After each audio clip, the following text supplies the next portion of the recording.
Sceptre enflammé et flamme de chauve-souris, voici le diable.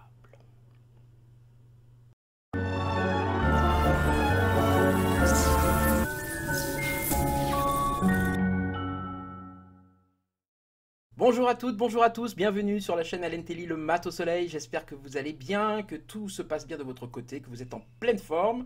Une fois n'est pas coutume, je vous rappelle que vous pouvez bien sûr vous abonner à cette chaîne si elle vous intéresse. Vous pouvez mettre des petits pouces bleus, je vous y invite, ça m'encourage. Et puis tout ce qui va avec, des commentaires surtout. N'hésitez pas à me donner votre avis sur ce que vous avez vu dans ces vidéos ou des suggestions pour la suite. Ce sera avec un grand plaisir que j'y répondrai à chaque fois. Nous venons aujourd'hui à la lame qui nous intéresse, nous parlons bien de l'arcane 15, le diable. Alors effectivement, c'est une lame qui peut paraître impressionnante comme ça à première vue. Quand on la voit, effectivement, quand on parle du diable, on pense à Lucifer, on pense à Satan, on pense aux forces obscures, on pense aux choses qui nous font peur. Alors cette lame, elle peut tout à fait, effectivement, en parler, ne serait-ce que par l'apparence de ce personnage. On voit ses ailes de chauve-souris, on voit ses yeux qu'il a un peu partout sur le corps. Ça, vous n'avez peut-être pas dans votre tarot. Moi, ce tarot-là, il reprend pas mal de choses des anciens tarots. Un visage sur le ventre, etc. J'aime beaucoup dans cette façon de voir le diable qui est présenté ici dans ce tarot-là. Mais si vous ne l'avez pas, vous, c'est pas grave du tout. Tout ça n'a aucune importance. C'est juste des symboles qui sont ou pris ou pas repris des anciens tarots. C'est pas très important. Puis après, quand vous vous intéressez au tarot, vous verrez que vous en aurez plusieurs. Vous vous amuserez à les collectionner, certainement. Donc on voit que ce personnage, effectivement, c'est un chiffre 15. Alors le chiffre 15, il est en référence au chiffre 5, évidemment, au pape. Et puis au 5, qui veut aussi parler d'un passage, si vous voulez, en tout cas d'aller chercher une énergie ailleurs. Et on voit que chez le pape, on allait chercher une énergie vers le haut, on allait chercher une énergie céleste, avec cette transmission qui se faisait à ces deux disciples qu'on a au-dessous. On voit tout à fait la similitude des deux lames quand on les regarde toutes les deux. Alors que ici, dans le diable, on voit des petits personnages qui sont attachés, etc. C'est un peu différent, effectivement, très différent même. Et on voit que lui, il va chercher une énergie vers le bas. Mais les deux vont chercher la lumière. Je vous rappelle que Lucifer veut dire le porteur de lumière. Et qu'on voit ici ce personnage qui va chercher dans les tréfonds, si vous voulez, de notre inconscient. Il va chercher la lumière qui est cachée dans la terre. Donc l'autre partie de la lumière céleste, mais qui s'est cachée à l'intérieur de la terre. C'est une vision plus tellurique de la lumière, des secrets cachés, des choses qui sont implantées au fond de nous et qui passent les âges. Hein. On peut aussi parler avec cette lame de cette recherche un peu en réincarnation qui vient de loin, qui sont des énergies qui remontent des souterrains comme ça pour quelque part nourrir notre vie, des fois à notre insu. On voit aussi que le chiffre 15, eh bien, c'est 1 plus 5, donc c'est le 6. On dit dans ce cas-là, par rapport à ce niveau des tarots, c'est-à-dire cette partie élevée des tarots, que c'est un chiffre 6. 1 plus 5, c'est le 6. Ça fait donc référence à l'amoureux dans notre tarot de Marseille. On dit qu'il vibre à 60. On rajoute ce 0 pour montrer que c'est quand même un niveau au-dessus que l'amoureux. On voit que l'amoureux, si vous voulez, c'est l'apprentissage du jugement judicieux. C'est un apprentissage encore que fait ce petit battleur dans la lame de l'amoureux. Ici, c'est vraiment le jugement perspicace, le jugement peut-être même prescient, hein, qui va parler même aussi de médiumnité, de pouvoir. C'est quelqu'un qui va tellement connaître les choses, tellement pouvoir jouer avec son inconscient, qui connaît les tréfonds de votre âme, de son âme en fait, mais de la vôtre quand vous tirez les lames. C'est quelqu'un qui connaît les secrets planqué à l'intérieur de vous, donc il peut en jouer. C'est pour ça qu'il est facétieux, ce personnage, et qu'il se montre sous un aspect qui est théâtral, si vous voulez. Je pense beaucoup, en voyant ce personnage-là, à des petites scènes de cinéma qui avaient lieu au début du siècle dernier, où on voyait le rideau qui s'ouvre, et puis des personnages comme ça qui étaient mis en scène avec des masques grotesques, avec des scènes un petit peu, ou même totalement étrange. Et il y a vraiment ce côté-là de mise en scène de théâtre qu'il y a dans ce personnage. C'est pour ça que c'est souvent une lame qui peut aussi parler des acteurs, dans le bon ou dans le mauvais côté. C'est-à-dire qui peut parler tout simplement des comédiens, des gens qui se montent grimés sur scène, etc. C'est quelque chose qui peut sortir très souvent, qui joue un personnage, qui joue un rôle en fait. Mais ça peut aussi parler justement de quelqu'un qui fait du théâtre dans la vie, c'est-à-dire qui ne montre pas son vrai visage, qui dissimule ses véritables intentions, mais qui connaît qui sait manipuler les autres parce qu'il il connaît bien l'être humain. Donc ça parle pas de violence dans le sens la grosse brute qui va être violente. Ça peut parler de quelqu'un qui est au contraire très cultivé, très instruit, ou en tout cas très connaisseur de la nature humaine, qui sait l'étudier. Donc ça parle d'intelligence, mais de quelqu'un qui peut des fois arriver à ses fins d'une manière obscure, d'une manière occulte. Et cette lame, on peut dire que c'est la première lame du dernier septénaire, du septénaire du haut, du septénaire des forces occultes, des forces célestes. Donc on peut dire que dans ce tunnel qui va vraiment dans la partie haute du tarot de Marseille, avec ces 7 dernières lames avant la 21e lame, qui est la lame du monde, on peut dire que ce tunnel, eh bien, il va du démon au monde. Si vous regardez bien, démon, faites-en le verlan, il va du démon au monde. Le diable est bien l'entrée dans la phase céleste, la phase vibratoire. On voit qu'après le deuxième septénaire, qui était vraiment la phase des épreuves, le chemin des épreuves, avec les 4 vertus cardinales qui s'y trouvent, avec des franchissements tels que le pendu, et puis l'arcane sans nom, qui étaient vraiment des épreuves sur le plan physique, sur le plan psychologique à franchir. Maintenant, on arrive vraiment, l'illusion se dissipe, si vous voulez, dans le troisième septénaire, et on arrive vraiment à des forces plus magiques. Le voile commence à se lever vraiment, et on va être confronté à des initiations qui sont voilà, beaucoup plus magiques. La maison Dieu, la foudre de la maison Dieu, l'étoile, la lune, le soleil, le jugement. Donc là, on rentre dans quelque chose qui commence vraiment à toucher au surnaturel, au paranormal. Donc là, on rentre dans quelque chose de beaucoup plus ésotérique et dans une forme de foi qu'il faut avoir pour pouvoir passer ces épreuves-là, qui vont être des épreuves qui sont dans le sens de l'initiation beaucoup plus magique. C'est-à-dire que là, on va commencer justement, et c'est bien ce diable qui nous le montre, à utiliser nos pouvoirs. C'est une lame qui parle de pouvoir. L'homme fait face à ses pulsions.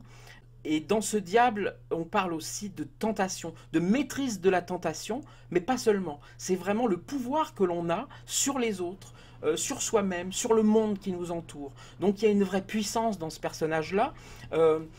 Voilà, Lucifer, si vous voulez, c'est un ange déchu. Donc ce n'est plus vraiment un ange, ses ailes ont été coupées. Et ici, on voit qu'il a des ailes de chauve-souris, c'est-à-dire... ce ne sont pas des vraies ailes d'ange qu'il a. Donc ce n'est plus vraiment un ange. Hein.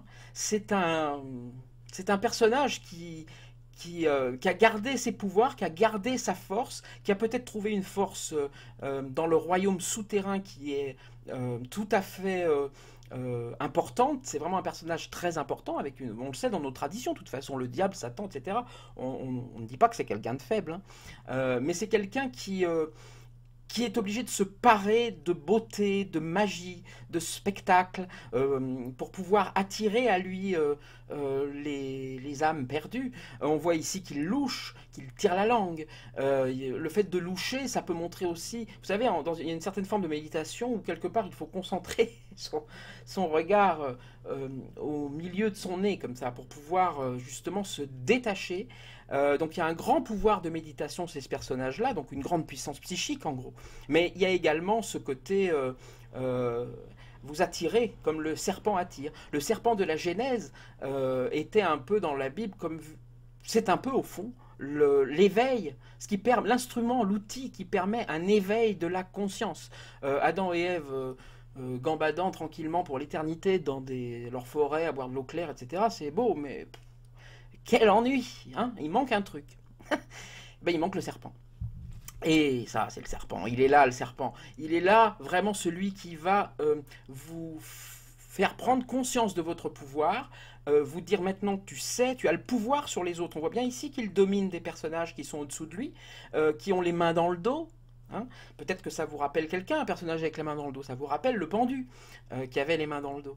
Alors, ont-ils les mains dans le dos de leur propre gré? On voit que les liens qui les attachent par le cou sont... quelque part, on a presque l'impression que ces personnages-là, ils pourraient se détacher eux-mêmes s'ils le voulaient. Donc il y a une notion de soumission. Il y a une rencontre entre le sadique et le maso aussi. Donc il y a quelque chose qui est du domaine du jeu aussi. Et la vie est un jeu dans ce sens-là, où des gens passent leur temps à se faire un peu écrabouiller, d'autres à écrabouiller les autres, et chacun est dans un jeu. On peut passer de l'un à l'autre, on a le pouvoir de dominer. Simplement, le tarot va toujours nous conseiller évidemment d'équilibrer ces choses-là et d'accepter un petit peu de frustration, ou d'accepter de prendre un peu le pouvoir quand même quand il faut agir. Mais il va nous expliquer très souvent que quand on est dans une position de bourreau ou une position d'ultra-victime, mais plein de guillemets dans tout ce que je dis, évidemment, ça ne veut pas dire que quand on est victime, on a mérité ce qui nous arrive, c'est pas du tout ce que je dis. Mais ça veut dire simplement que quelque part, quand on est victime de quelque chose, il nous explique que l'on peut reprendre le pouvoir sur notre vie. Quand les choses sont faites, quand le traumatisme est là, ce n'est pas la fin. Voilà. On a le pouvoir également de ne pas se transformer en bourreau soi-même. On dit par exemple que des enfants abusés, les tueurs en série, par exemple, ont souvent été abusés dans leur enfance. Eh bien eux, ils ont laissé parler leur diable pleinement. C'est-à-dire qu'ils sont passés de la victime au bourreau, et quelque part en se coupant du lien avec la conscience du monde, avec les autres, avec l'empathie qu'ils peuvent avoir pour les autres. Donc ce dialogue-là, il est présent dans tous ces sens-là. On peut être victime, profondément marqué, traumatisé, mais ce n'est pas pour ça qu'il n'y a que deux chemins. Vous devenez victime à vie, et vous ne sortez plus de chez vous, et vous êtes, en plus vous vous culpabilisez d'être une victime, ou alors vous devenez vous-même un salaud. Non, il y a une troisième voie, et quelque part c'est ce dont vous parle ce diable en vous mettant en garde contre les deux possibilités d'action qui sont quelque part les plus, je mets évidemment encore plein de guillemets à ce que je dis,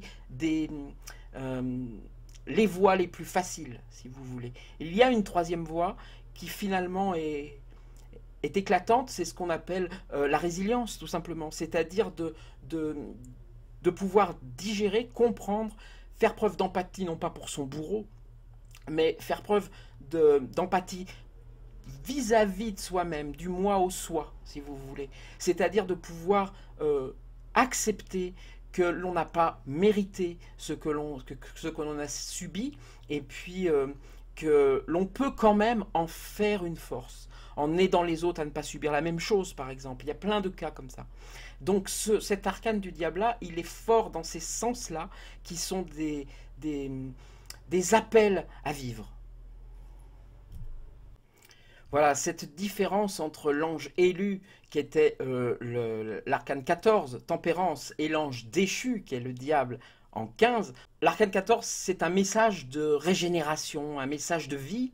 Et le diable, c'est une ébullition, c'est une effervescence, c'est une fermentation.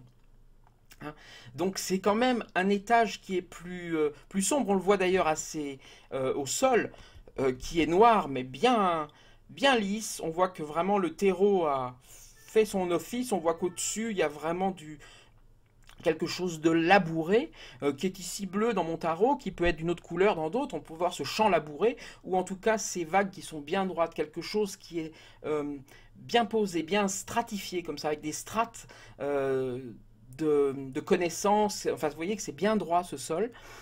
Donc il y a quelque chose quand même. On voit d'ailleurs que les personnages ont les pieds dans le terreau. Eux, ils sont vraiment ancrés dedans avec leurs griffes. Et on voit que c'est... si vous regardez les pattes d'ailleurs du diable, vous voyez qu'il a 5 doigts au pied qui est sur la gauche de la lame. On voit qu'il a 4 doigts au pied qui est sur la droite de la lame. Ça se retrouve également dans ses mains, d'ailleurs, où on voit 5 doigts dans une main, 4 doigts dans l'autre. Donc on voit vraiment ce rapport entre ce 5 qui va parler de l'homme, de l'humain dans sa globalité, et ce 4 qui parle de quelque chose qui est qui est stable, qui est carré. C'est-à-dire que là, ça ne tergiverse pas du tout dans ce diable. Il regarde l'homme dans ce qu'il est vraiment, dans sa totalité, dans son bon et dans son mauvais. Lui, il en connaît tous les aspects. Il en connaît les très bons aspects, et il en connaît les très mauvais. Je vous rappelle que le 5 qu'on retrouve ici dans le 15, c'est vraiment le pentagramme. Et si vous mettez le pentagramme à l'envers, vous avez vraiment ce symbole qui est souvent repris pour parler du démon, du diable. Et ça se retrouve comme ça, c'est tout simplement parce que le pentagramme, c'est vraiment l'homme avec la tête en haut, les bras écartés, etc. L'homme de Vitruve, si vous voulez. Si vous le renversez, c'est l'homme, la tête à l'envers, la tête à l'envers, pardon, la tête à l'en bas.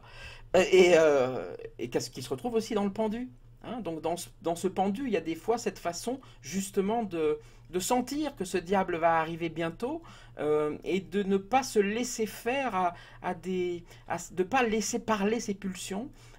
Et c'est pas mauvais de laisser parler ses pulsions, c'est-à-dire que parfois il faut les lâcher, ces pulsions. C'est pour ça que ce diable, ni bon ni mauvais, il va parfois vous dire qu'il y a des choses qu'il faut tempérer, qu'il faut euh, vous savez très bien ce que vous faites quand vous faites du mal. Hein, voilà ce qu'il peut vous dire. C'est-à-dire que arrêtez les bêtises, vous savez que c'est pas bien ce que vous avez fait. Et ça, il vous le dit, il vous le met vraiment devant le visage. Il vous regarde en face avec tous ses yeux. Hein. Donc vous pouvez lui cacher les yeux, il y en a toujours qui vous regardent, lui il vous voit. Il sait pourquoi. Il sait ce que vous êtes en vous. Et puis il peut aussi vous dire parfois, mais amuse-toi. Amuse-toi. C'est pas mal aussi de faire de se prendre un peu pour soi, de jouer un peu avec les faiblesses des autres, comme ça. C'est pas mal aussi, de temps en temps, de se laisser aller un petit peu à son plaisir, à son désir. C'est le petit ange et le petit démon qui apparaissent sur les épaules. Voilà. Être que dans la bonté généralisée, le diable, il vous explique que voilà, à moins que vous soyez Bouddha ou Jésus, il y a du louche là-dessus, on ne fait jamais les choses que pour les autres. Hein. Donc voilà, vous êtes un peu orgueilleux, comme je suis un peu orgueilleux, comme on est tous un peu orgueilleux, eh bien et alors vivons-le quand même un peu. Voilà, ce qui nous dit aussi ce diable de ce côté-là. Et puis la nature, elle ne sait pas créer ça, elle ne sait pas créer ça. Donc c'est aussi une lame qui nous... L'imagination, elle sait le créer, ça. Hein, par les cauchemars, par exemple, mais aussi par l'art. Nombre d'artistes ont exprimé des volontés profondes de comprendre l'être humain, de comprendre le psychisme par des personnages qui ressemblent à ça, qui sont des personnages effrayants, masqués... bizarre, quoi. Là, on voit que c'est un personnage, par exemple, qui a et des seins et un sexe d'homme. Voilà, et on se demande si son sexe, c'est bien un sexe d'homme, parce que est-ce que ce serait pas quelque chose qui est rajouté? Est-ce que ce sont pas des artifices, des faux, des objets comme ça qui sont posés pour pouvoir troubler notre esprit?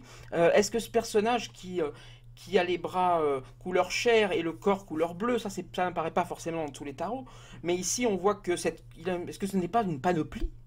Voilà, un costume, quelque chose qui veut nous faire croire, qui veut nous faire peur en fait, mais dans le but initiatique qu'on a ici, peut-être pour nous prévenir avec sa moquerie qu'il a sur son visage, il tire la langue, il se moque, hein, il nous montre que tu peux tirer la langue, c'est pour nous parler de sa bouche, donc c'est pour nous dire que c'était pas par les mots qu'il va vous dire les choses, c'est par la gêne qu'il va vous faire ressentir, qu'il va vous exprimer des choses qui sont fortes et par lesquelles il faut passer pour avoir après accès au reste du tunnel, trouver la lumière quelque part dans ce grand tunnel qui passe vraiment du diable jusqu'au jugement pour arriver au monde.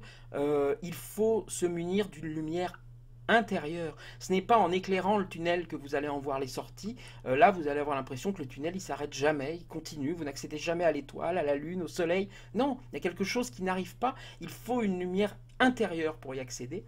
Un petit peu comme l'ermite avait sa lumière près du visage. Là, il faut aller chercher la lumière souterraine qui est en vous. C'est-à-dire des fois vos côtés obscurs aussi. Qu'il ne faut pas nier. Voilà. Savoir reconnaître ses côtés obscurs, c'est une vraie lumière dans la vie. C'est savoir qu'on est comme ça. Et si vous savez que vous avez ces côtés obscurs, ces pulsions qui sont peut-être pas très ragoûtantes, ces envies de domination qui vous plaisent, ces envies de richesse extrême, ces petits fantasmes qui ne sont qu'à vous, si vous savez les reconnaître, vous saurez ne pas en abuser et ne pas vous transformer en psychopathe, en gros. Donc voilà, donc c'est une lame qui parle aussi d'imagination, hein, beaucoup, de créativité, les dessinateurs, les gens qui savent créer des choses, des réalisateurs qui savent faire des films. Voilà, c'est une lame qui va parler aussi de savoir aller puiser en eux-mêmes pour créer un monde imaginaire, pour créer de la fiction. Euh, et puis on peut même se demander des fois si ce personnage-là, il n'est pas créé de l'imagination de ces deux êtres, cette femme, cet homme. Enfin, ils ont l'air un peu de femme et d'homme, mais il y aurait plutôt un personnage féminin ici, un personnage masculin là. Voilà, et on se demande si c'est pas quelque part le fruit de leur imagination, ce personnage-là, le fruit de leur création à deux. Hein. Donc ça parle aussi de coopération dans la création, cette lame. On voit qu'il est sur ce cercle. Ce gros cercle. Alors on voit que ça peut être instable aussi ça. Hein. C'est quelque chose qui, comme la roue de fortune, où on se demande si ça peut pas basculer un peu à tout moment. Il y a quand même quelque chose qui est de l'ordre du magicien, du spectacle, où on se dit, oh là là, c'est en voyant qu'il n'y a pas le filet de protection, ou en voyant que ça peut basculer, qu'on commence à éprouver des émotions. Quand on voit un spectacle d'acrobatie, ou de quelqu'un qui est en déséquilibre comme ça. Donc ça, c'est de la mise en scène. Il y a vraiment voilà, ce porteur de lumière, hein, avec son sceptre de feu, hein, qui peut montrer que c'est quelqu'un qui est capable de mettre le feu au monde. Hein. Donc on voit que c'est mettre le feu au monde. Hein. Donc d'enflammer dans le sens positif ou d'enflammer dans le sens négatif. De cramer ou d'éclairer, de faire scintiller, de révéler. Il y a des gens ternes qui, une rencontre dans leur vie, va d'un seul coup les réveiller. Va d'un seul coup, des pans entiers de leur personnalité qui étaient planqués va sortir et ils vont se mettre à créer ou ils vont se mettre à faire des bêtises. Selon. Le message ici est clair, quoi. Depuis l'arcane 11, même on peut dire de la force, où on a appris à se maîtriser, à la maîtrise de soi, on passe à 12 vraiment dans un état un peu méditatif, où on reste concentré sur ses désirs, mais voilà, en y pensant, il y a de l'introspection, on voit qu'on se défait avec l'arcane 13 de choses qui pèsent, on voit qu'on se défait d'entraves qu'on avait.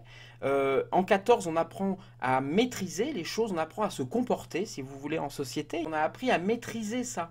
C'est un petit peu l'arcane 14, quelqu'un qui nous explique comment bien se comporter. Il y a une notion voilà, de viser juste, de s'ajuster au monde pour pouvoir et se faire des amis et pas se faire d'ennemis. Et puis pouvoir voilà, comprendre les autres, avancer sur son chemin sans s'égratigner surtout. Donc c'est quelqu'un qui nous apprend un peu ce protocole qu'est la vie. Et bien ici dans l'arcane 15, c'est vraiment la pleine puissance du mental avec ce personnage-là. C'est vraiment le charisme. Ça parle souvent d'un personnage charismatique. Hein. Il n'y a pas que l'empereur qui parle de personnage charismatique. L'empereur, il va parler de personnages qui ont une puissance, qui sont des gens stables, qui va être quand même compliqué de bouger. Ici, on parle de quelqu'un qui est charismatique dans le sens Arsène Lupin, quoi. Vous voyez, on se retourne, il est plus là. On pensait qu'il était là, il n'est pas là. On pensait que c'était lui, on enlève le masque, c'est pas lui. Côté qui échappe comme ça, par son intelligence. C'est une énorme force du mental qui rend ce personnage aussi séduisant.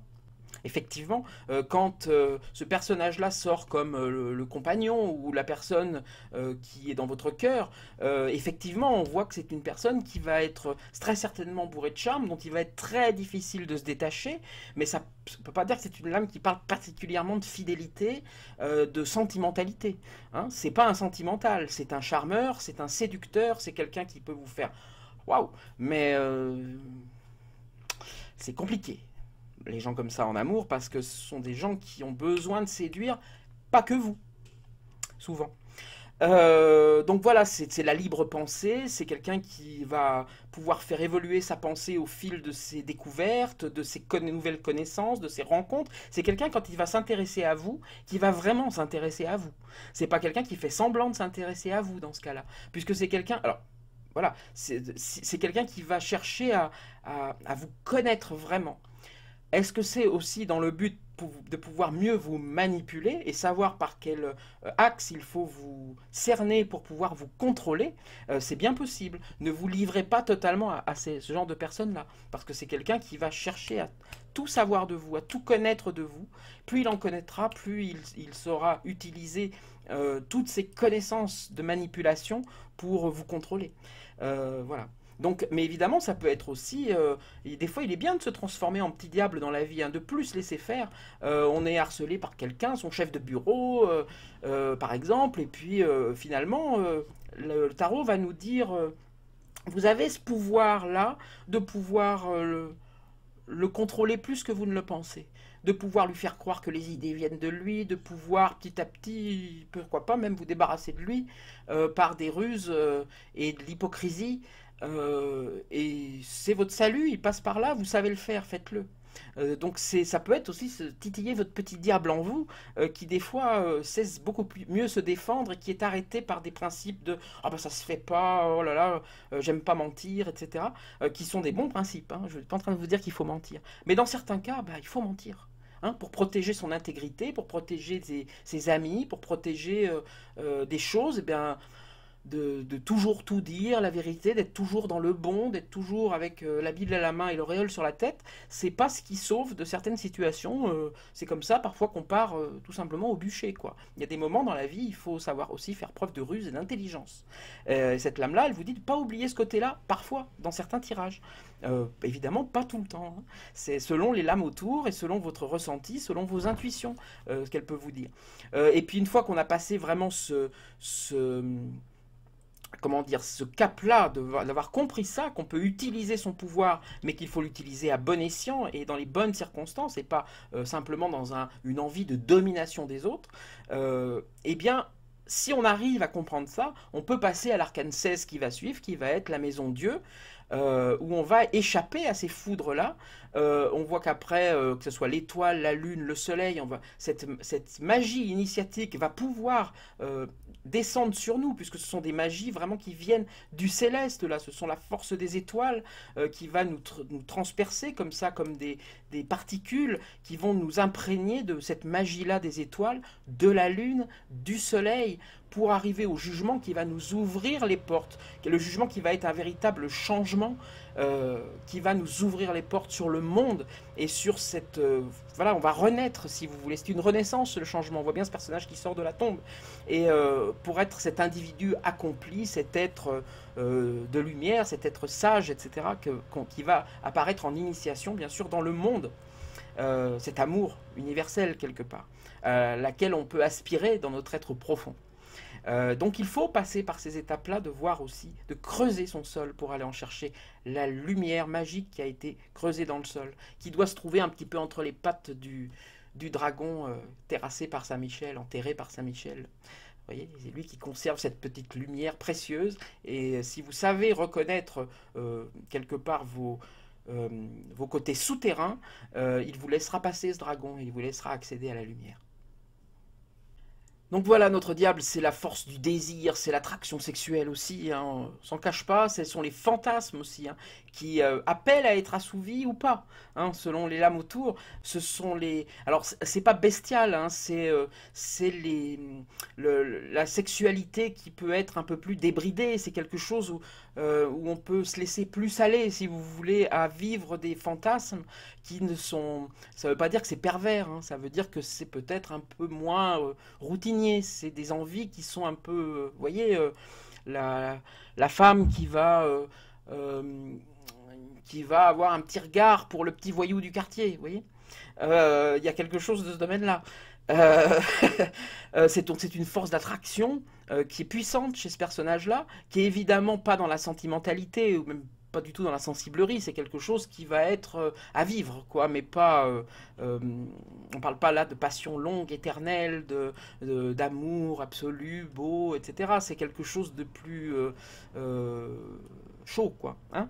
Voilà, mais parce qu'évidemment, il y a ce côté manipulateur, il y a ce côté maître du jeu, si vous voulez. C'est quelqu'un qu'il est quand même compliqué de contrôler, hein, un diable. Alors après, dans les tirages, c'est intéressant de voir ces personnages-là, comment ils peuvent s'agencer les uns aux autres. Si vous avez deux hommes, par exemple, qui vont sortir chacun dans une lame, un empereur et un diable, par exemple, le combat, il va être fort, hein, parce que vous avez un qui va se faufiler, qui va être plein de furtivité comme ça, plein de pouvoir, plein de charisme, et vous avez l'autre qui va être dans sa grosse armure.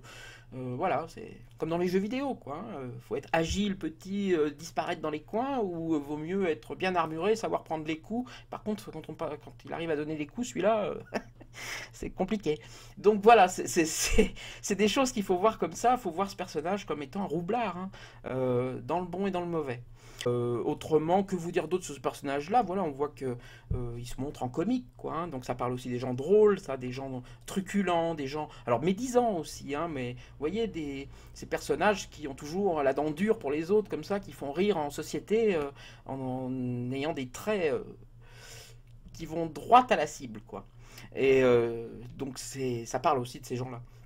Il a des cornes, hein, on voit qu'il a des cornes de... Certainement, alors, on peut penser à des cornes de bouc ici. Donc ça, c'est le bouc, c'est l'image du diable traditionnel qui revient. Mais il y a aussi des cornes de cerf. Les deux petits personnages aussi ont des petits débuts de bois de cerf ici. Et le cerf, c'était un dieu nord... Dans les dieux de nos régions là, c'est les dieux nordiques, mais même dans d'autres civilisations, il y a cette idée des anciens dieux archaïques, si vous voulez, qui reviennent ici aussi. Donc il y a une vraie critique de la religion catholique qui s'est planquée dans ces tarots-là à l'époque, hein. Je vous rappelle que c'est inspiré des traditions judéo-chrétiennes, mais justement, si les messages sont cachés, c'est pour pas que l'Église y fourre son nez et ne les brûle, ces tarots, à l'époque, hein. Et peut-être même avec leurs propriétaires. Donc, vous avez les cerfs ici qui montrent qu'il y a des vieilles traditions archaïques qui sont derrière et qui seraient bien païennes, si vous voulez, qui existent toujours, au fond, qui sont toujours là, au fond. Que tout ça, ça veut dire la même chose, en gros.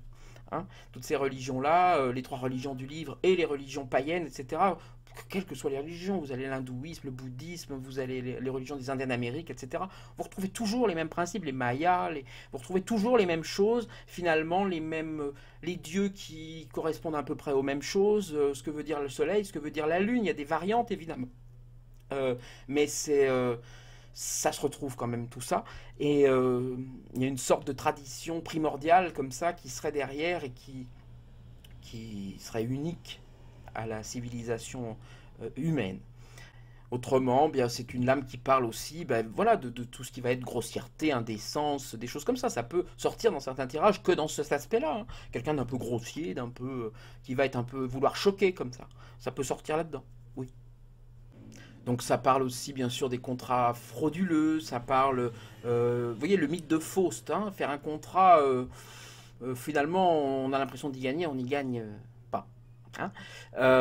Ou comment ça s'appelle le portrait de Dorian Gray, vous voyez ce tableau où le personnage fait un pacte avec le diable quelque part, où il vieillit sur le tableau mais il vieillit pas en vrai. Et il finit évidemment par... le tableau finit par être détruit évidemment parce que ce sont des contrats de dupes. Voilà le mot que je cherche.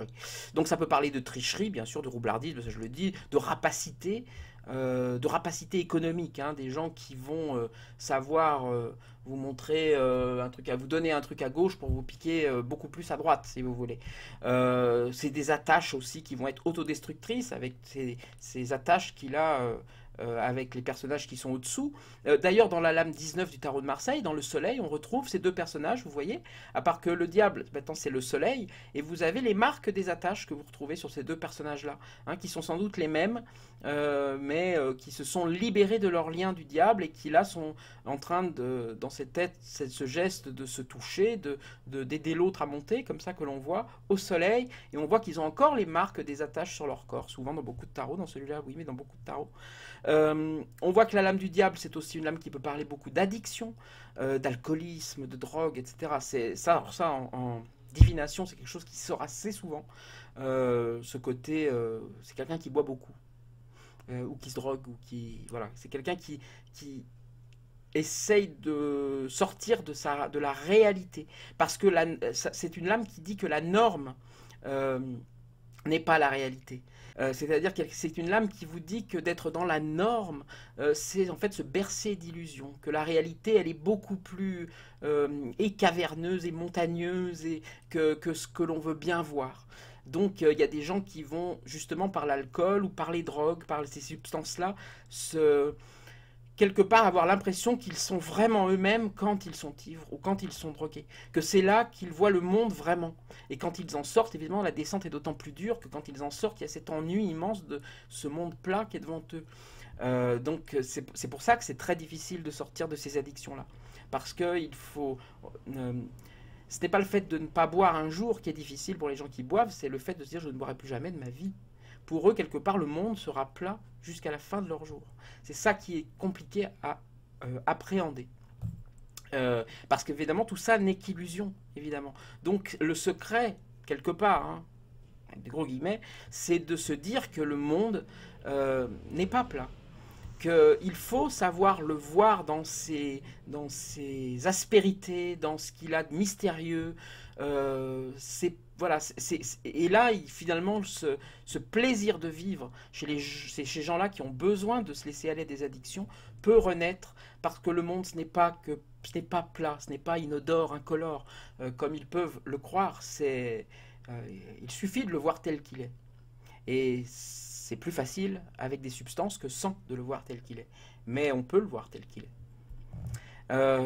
Autrement, on voit le geste de sa main. Alors, est-ce que c'est un stop qui nous dit ou est-ce qu'il fait serment, hein? Ça, vous pouvez voir l'un ou l'autre en divination.